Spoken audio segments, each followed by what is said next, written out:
can't afford to give you. And at the end, like, they're like, okay, I should show us. I'm like, you're like, Haiti's like that too. no, they're not. They're like, well, maybe in some way you went. Right after the earthquake, they felt like they were entitled to everything we had. Right, but I'm saying that. And I understand. That's what I'm saying.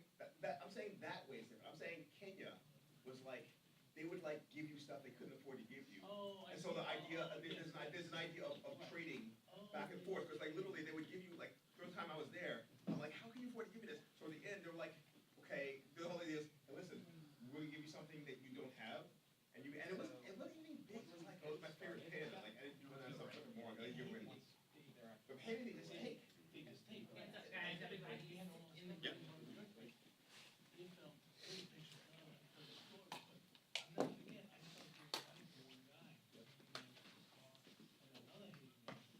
I got the same story.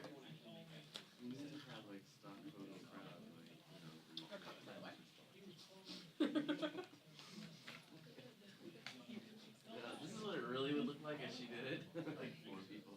And again, the fun for that.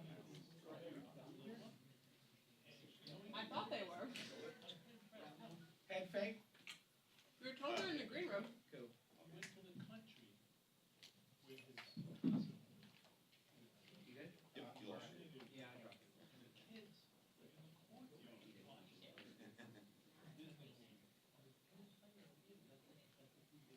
Wow. Yeah.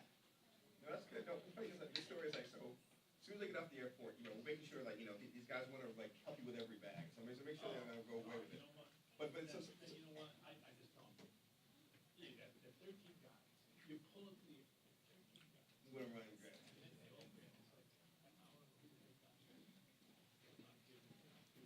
No, but here's the thing. So one time a guy's there, right? And so they get this, you get this up in the car, and 3 guys there. I have $3, right? I say, okay. One. So I give so I got my $3 out. First guy grabs it, takes off. And the other 2 guys like, what about $3 for us? I'm just like, you know, that was pretty clear. Like, this is not the way we're gonna go. You know what they do too? You wait online. Yeah. You get the spotlight. Right. They push their way to the hell. Yeah. Push this. I would block them. If I'm in Spanish. I don't care. It's a very, It's weird. well, it's depressing in a way, because like I said, I've been in poor places. Good, but because I've been to like poor places before, third worldly places, the sense to which the non-investment into each other sucks. Ooh, you're welcome.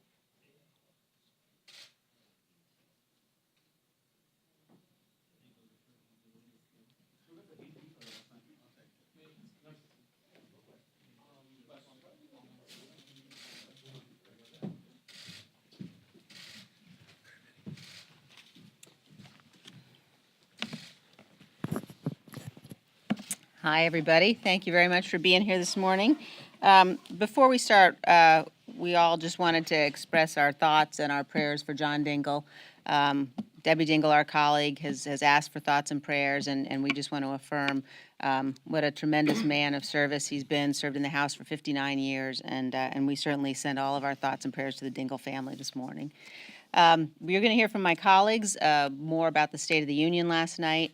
It was a tremendous speech by the president, laid out a path forward in terms of where we need to go on a range of issues, and really, I think, set the right tone in terms of the kind of bipartisan work that we need to do together. But there's something in particular that I want to speak to this morning and that my colleague, Congresswoman Wagner, wants to speak to. And that's to make sure that every American understands what today's Democrat Party stands for with respect to babies and with respect to the murder of babies. We have seen now in states across the country the introduction of legislation that would enable the killing of babies. This is not about abortion. This is about killing babies after they are born. And it is the face of pure evil. And you've seen the leadership of the Democrat Party here on the Hill remain silent while elected leaders, including the governor of Virginia, described in very cold clinical terms how he would in fact facilitate the murder of a baby that had already been born. And I want to say personally, as a mother, I'm the mother of 5 kids. I've delivered 5 babies. And the idea that we have to say today to mothers all across this country that we've got to describe what the Democrats are doing is really horrific. And I want to ask mothers across this country to join with us to make sure that we don't see our maternity wards turned into killing fields, which is what the Democrats would do if we don't stop this. So we are absolutely dedicated to stopping this, dedicated to protecting the most vulnerable among us, which are the unborn. And the notion that we're having a debate about whether or not you should be able to kill babies is, as I said, absolutely horrific and evil. And we will stand up against that. And with that, I'd like to introduce my colleague, Congressman Wagner. Thank you. I thank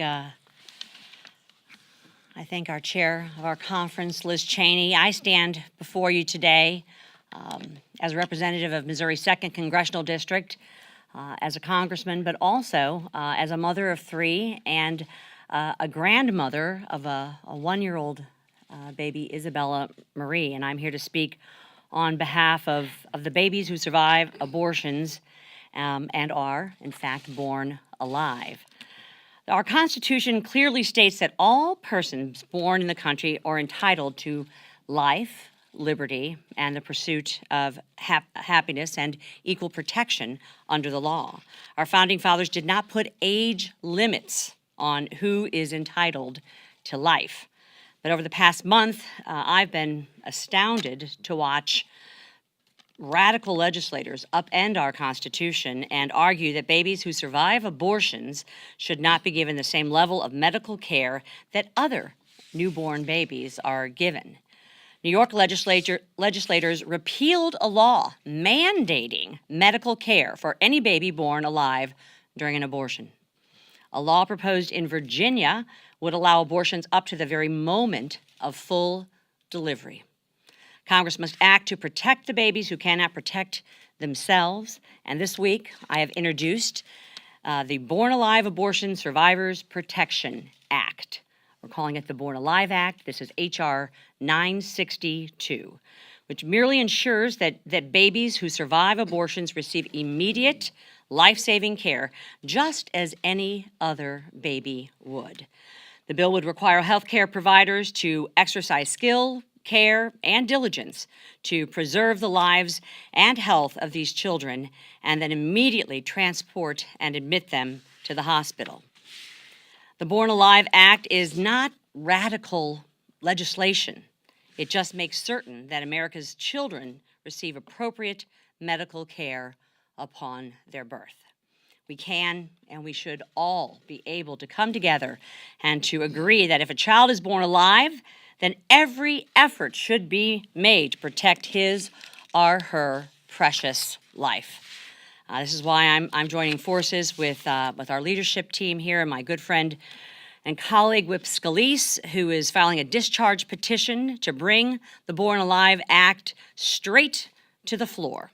I'm pleased the President defended the dignity of these babies during the State of the Union last night, and we will work with the administration and the Senate and our colleagues here in the House on both sides of the aisle to ensure that no newborn baby is denied health care in the United States of America. This is the simplest decision you will ever make. Either you support babies being denied life-saving health care after they're born, or you don't. Simple as that. Thank you. I yield time now to my good friend, the Whip Steve Scalise. Trajan. Thank you, Ann. Well, first I'd like to say that President Trump did a tremendous job last night of highlighting the greatness of America. And, you looked at some of the guests that he invited in the gallery. It started with Buzz Aldrin, one of our great astronauts, heroes who helped Americans realize that we could achieve even more than we expected of ourselves if we just reach out and try harder. And that greatness was exhibited by those 3 men who stormed the beaches of Normandy, the World War II heroes who helped free our country from socialism and Nazism and standing up against some of the really bad elements all around the world. But then, if you look at one of those heroes who stormed the Normandy beach, the president went further and talked about how not only did he storm the beaches of Normandy, but then a year later, he was able to help liberate Dachau. And in that same moment, talked about a Holocaust survivor who was there, who not only survived the Holocaust, but was helped and liberated by one of those very men who sat right beside him in the gallery. So it was a special moment for people to see some of the true heroes who helped make this country great. And as the president talked about and featured that greatness, he also talked about the things that we need to do to achieve even greater things and to solve some of the big challenges our country's facing. And I thought the president did a really important job of laying those out, especially the crisis at the border. We're in the middle of negotiations over how to secure our border. And our experts, months ago, put together a plan.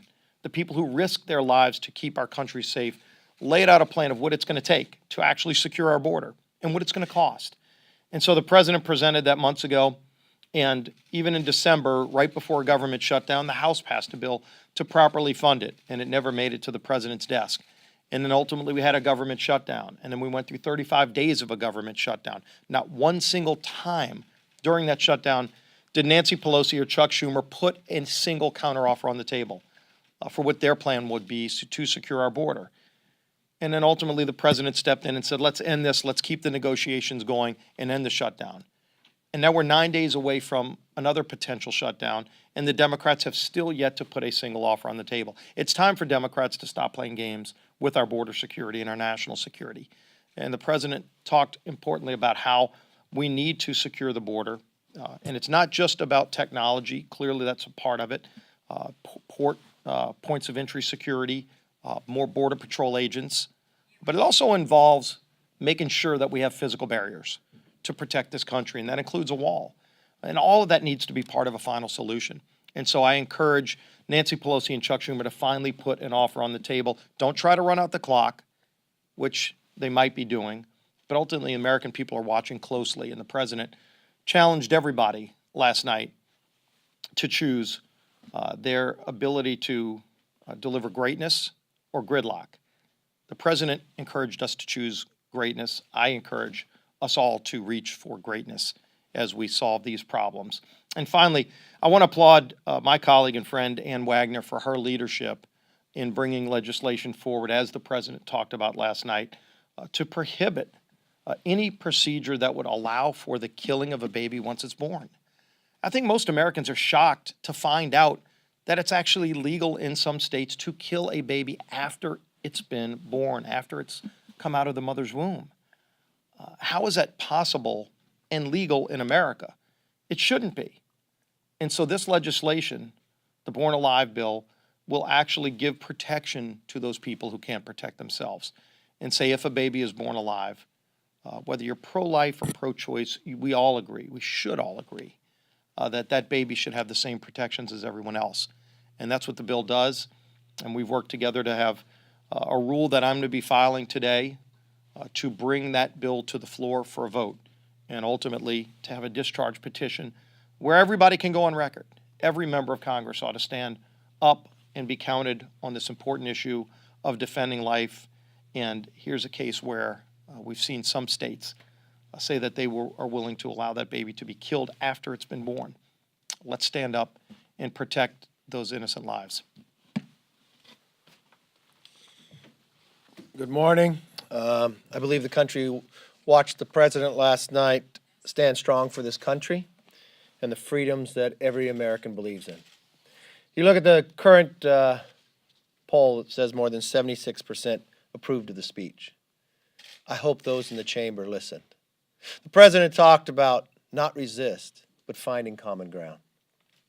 The president talked about, really, the greatness of America. He talked about the exceptionalism of this country. He just didn't say it, he showed it.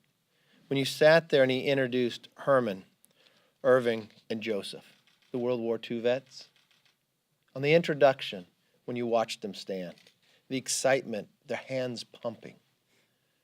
They may be long in age, but they still wanted to stand for the country. The president also showed when about criminal justice reform, that we can find common ground together. And what are the results of that? The introduction of the two individuals. That yes, we're changing lives of this country.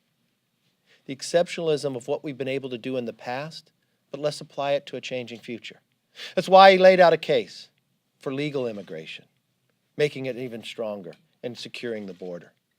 We just have 2 weeks to go. A lot of that work needs to be done this week. I hope the same feeling that Americans had, that chamber has, that they will rise to the occasion, that we can find the common ground and solve this problem. I know for one, the president wants to make it happen. Speaking to him today, he wants to continue the speech last night and the feeling and the atmosphere of what was inside that chamber. I applaud the president, applauding the Democrats for their win. And for the president going forward, I think one thing we have to realize. One of the strongest statements he made is, for those World War II vets who fought, they fought for the freedoms, that we will not have socialism in America, that he will stand up against it. He also stood up for those who could not speak for themselves, the same that Ann Wagner is doing with her bill. This doesn't have to be partisan, and it shouldn't be. I applaud our whip for bringing out a discharge petition, but we shouldn't have to get to a discharge petition. That is why today I'll ask for unanimous consent for the House to consider Ann Wagner's Born Alive Protection Act. And you know what? If the Democrats object, we'll ask again and again and again. Because it is just right. It's not a partisan issue. It's an issue of saving a life that is already born. I think everyone can agree with that. It shouldn't take time. We should actually solve this problem this week. Questions, comments? Yes, sir. Thank you, Leader McCarthy. If the conference committee cannot come up with an agreement that conforms with the guidelines the White House has laid out, should the president just go ahead and declare a national emergency? I think the president was very clear, even last night, that we are a legislative body, and we should use our power to solve this. He has a responsibility as well to protect this nation, but he's giving us the time to get the job done. Members have been meeting. The conference committee has been meeting. There was a bipartisan codel down to the border to get more information on the process. But I believe at the end of the day, we should get this done legislatively, and I'm looking forward to making that happen. Yes? The president suggested last night that Congress should simply stop investigating his administration. Do you think it's appropriate for Congress to completely give up its oversight role? Look, we will never give up our oversight rule, but this country is too great for a small vision of just an investigation. There are challenges out there that we have to get done. And to be fair, we have been investigating for the last 2 years. I think it should come to a close. I think the country wants to be able to solve the problems going forward. They want to see the challenges that we have, but actually rise to the occasion that the generations of Americans have done before us. Yes? On the discharge petition, 2 questions. Number 1, have you talked to any Democrats who might be willing to sign on to this? Do you guys have like a target list of people who might be interested that you're planning on talking to? I'll let Steve, because Steve's going to offer it. Go ahead. Yeah, I can. We know over the years there are a number of Democrats who have voted with us on pro-life legislation, and in fact, we brought a similar bill to the floor last Congress and passed it, and got 6 Democrats to vote with us. I hope that list grows. I think as people realize that this procedure is actually legal in a number of states, they're first shocked because they don't think it should be legal, and they're surprised that it actually is. And then they wonder why anybody would oppose it. And so I think as we continue to promote this nationally, and that's where Ann's leadership is going to be so important to spread that message around the country. We'll start with the 6 Democrats that signed on to the legislation, and we'll grow. There's a whole new group of Democrat freshmen that I think will be anxious to be on this. It's been brought to the forefront. I think people are seeing the horrors of this. There are other states also, Colorado, Alaska, New Hampshire, and a handful of others that are also allowing late-term abortions. We do not want to see these states slip into what we're seeing in New York and Virginia. So we're going to take this opportunity that the legislation has been elevated, and we're going to sign up as many as we possibly And can. second question, just a quick follow-up. Leader McCarthy, I remember last year you criticized Republicans for using the discharge petition to bring up immigration. Why the shift in attitude? Is this just reflection of this is one of the limited tools that you have in your toolbox in minority? You heard me say earlier that I'm going to ask for unanimous consent to bring the bill to the floor today, that we don't have to go to a discharge petition. I would hate to have to use the discharge petition for this. We shouldn't have to. How many more lives will be saved by the number of days you have to wait for a discharge petition? So yes, I have the same position I had then. That's why we'll ask for unanimous consent today, and we'll ask for unanimous consent tomorrow, if they deny us today. Yes. How will House Republicans respond if and when the Ways and Means Committee seeks the president's tax returns? And do you think it's right for the administration to decline that request and make this into a legal fight as they've indicated? Again, that just seems political to me. I think Ways and Means should focus their time making sure of how strong this economy is today, of how we can even make it stronger. I think that's the focus that the American people would like to see going forward, and that's the focus we'd have as well. Thank you.